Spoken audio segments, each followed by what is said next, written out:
আজই ডাউনলোড করুন আর এনজয় করুন আপনার পছন্দের শো। তারপর থেকে লড়াই শুরু হলো। প্রথমে তো বুঝতেও পারতাম না যে দুধটা খাওয়াবো কি করে, ঝিনুকে খাওয়াবো। কেন বাবা কি ভয় পায়? হ্যাঁ, চেঁচাই বলে। নমস্কার, শুভ সন্ধ্যা।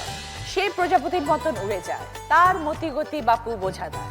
ছোট বাচ্চাদের মতি গতি বোঝা সত্যি একটু কঠিন, তবুও তাদের আদরে আবদারে তাদের মুড বুঝে বড় করে তোলে বাবা মায়েরা। কখনো বাবা মা একসাথে, কখনো একলা হয় সন্তানের সাথে তাদের এই পথ চলা। অভিরূপ, আগে তোমার সাথে একটু গল্প করি। হ্যাঁ, কি কি করো আগে বলো। পাপার সঙ্গে মাঝে মাঝে ফুটবল খেলি, ক্রিকেট খেলি, খেলাধুলো করা তো ভালো, পড়াশোনা করি, ওটা তো করতেই হবে। টিভির সাথে করে মোবাইল দেখি। মোবাইলও দেখো? আচ্ছা, মা বকে না তুমি মোবাইল দেখলে? এমনি এমনি বকে, কিছু কারণে অকারণে বকে। অকারণ? মা ভালো রান্না করে? কিন্তু খালি পুড়ে যায়। হ্যাঁ?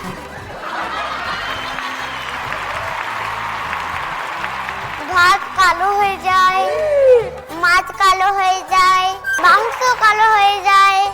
তার বাবা তখন কিছু বলে না মাকে? না। কেন বাবা কি ভয় পায়? হ্যাঁ, চেঁচাই বলে। তুমি বড় হয়ে কি হতে চাও? বড় হয়ে আর্মি হতে চাই। আর্মি? আচ্ছা, কেন?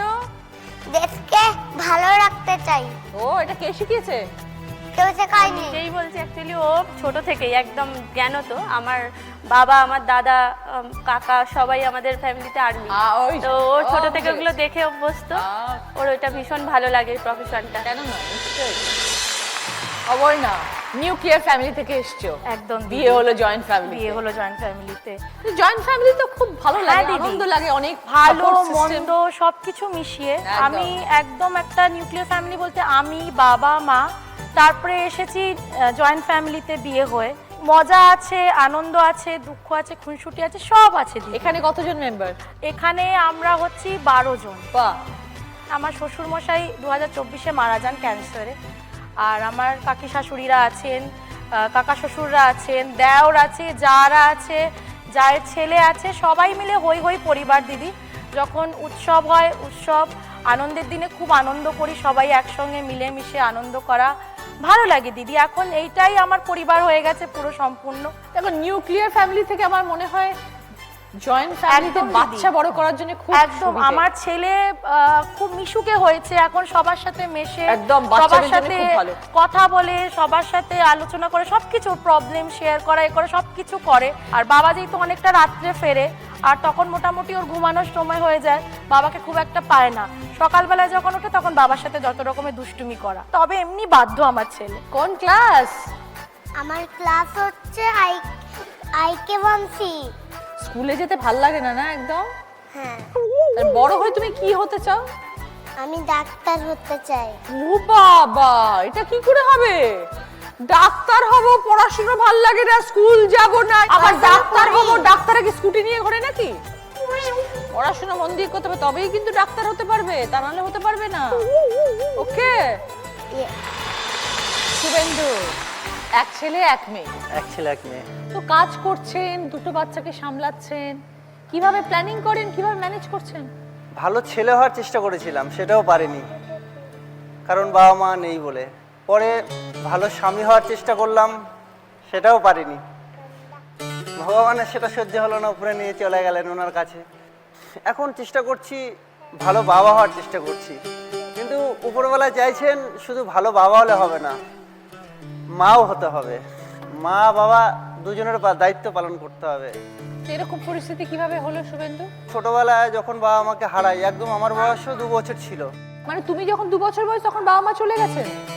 একটা অ্যাক্সিডেন্টে। তো এইভাবে করতে করতে, এই লড়াই করতে করতে মোটামুটি একটা জায়গায় এসেছি। তারপরে চাকরি পেলাম, রেলে জব পেলাম, একজনকে ভালোবাসা, তাকে বিয়ে করলাম, ভালোবেসে বলতে পারেন। তো মোটামুটি আমাদের জীবন সুখে চলছিল, খুব লড়াই ভাবে ভালোই চলছিল। এক ছেলে প্রথমে ফার্স্ট হলো, তারপরে দ্বিতীয় ইস্যু এসে এবার একদম পিঠে পিঠে হয়ে গেল ব্যাপারটা। তো মেয়ে হলো, ঘর আলো করে দেখুন, দুজনের সংসার, 2টো সন্তান, একটা ছেলে একটা মেয়ে, বেশ ভালোই চলছিল। হঠাৎ করে কোভিড বলে একটা করোনা আছে, সারা বিশ্ব জুড়ে একটা সব ভয়াবহ। আমি রান্না করলাম, রান্না করার পরে হঠাৎ করে বলছে না আমার না ভালো লাগছে না, খেতে ইচ্ছে করছে না, টেস্ট পাচ্ছি না। তো আমি তখনও বুঝতে পারিনি যে এটাই হয়তো ওর শেষ খাওয়া।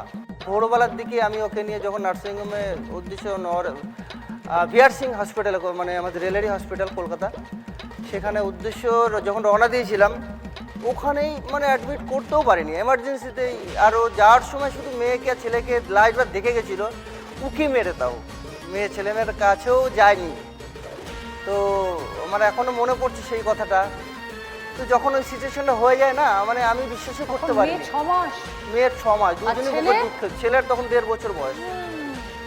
ডাক্তারবাবু বলো সরি, আই এম সরি। তারপরে আমি যখন পুরোপুরি ডিপ্রেশনে, কিন্তু আমার একটাই মাথায় আসলো যে দুটো বাচ্চাকে আমার বাঁচাতে হবে, কী করে বাঁচাবো মানে বুঝতে পারছিলাম না। পরে আমি যখন একটা খবর পেলাম যে চাইল্ড কেয়ার লেভ আমাদের ছুটি থেকে যে প্রতিদিন মায়েরা পায় ছুটিটা, 2 বছরের একটা ছুটি পাওয়া যায়।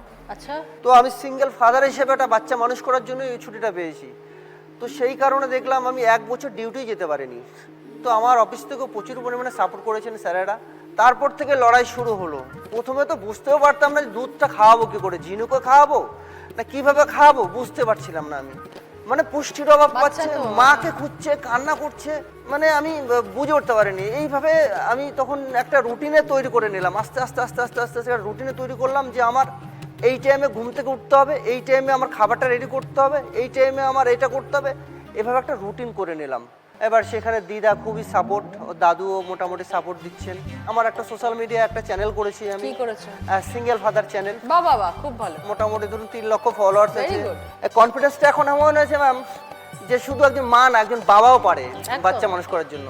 এবং এই সমাজে আমি দেখাতে চাই যে বাবারাও কম না। বড় হয়ে কি হতে চাও অদ্রিকা? বড় হয়ে ম্যাম। ম্যাম, তাহলে তো অনেক পড়াশোনা করতে হবে ভালো করে টিচার হতে গেলে। হ্যাঁ, তারপর আমি বাবাকে সবাইকে আমি পড়াবো। হ্যাঁ হ্যাঁ হ্যাঁ, একদম ঠিক আছে। চলো, সন্দীপন রাজবিকা, ছোট্ট মেয়ে, 4 ইয়ার্স, তাই তো? 4 বছর। হ্যাঁ, মেয়ের জন্য কাজকর্ম করো না শুধু বউই সব কিছু করে? এই আমার জীবনের অক্সিজেন।